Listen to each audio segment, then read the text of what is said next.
Welcome to Not Milk Never Milk. Subscribe if you're lactose intolerant. You begin by confirming your Mac supports Windows 10 and has at least 40 GB free. This ensures performance. Once done, download the official Windows 10 ISO and plug in an 8+ GB USB if Boot Camp needs it. Make sure you're on an administrator account and consider using an SSD for smoother operation.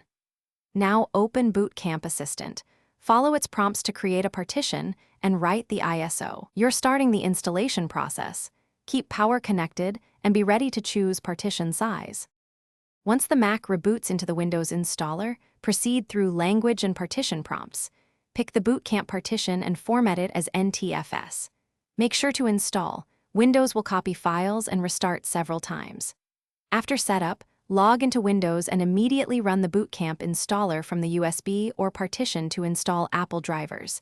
This is why you must install them. Trackpad gestures, brightness, Wi-Fi, and GPU support rely on them. Finally, run Windows Update to capture driver and security fixes. You're almost done. Verify system stability and change boot order if you want Windows as default.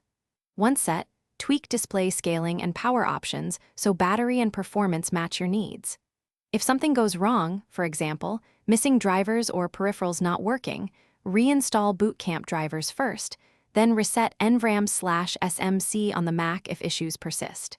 If installation fails mid-process, restore Mac OS from Time Machine or Free Space and restart the Boot Camp workflow. Keep backups to avoid data loss. Thanks for watching. If this was helpful, leave a like and consider subscribing. See you next time.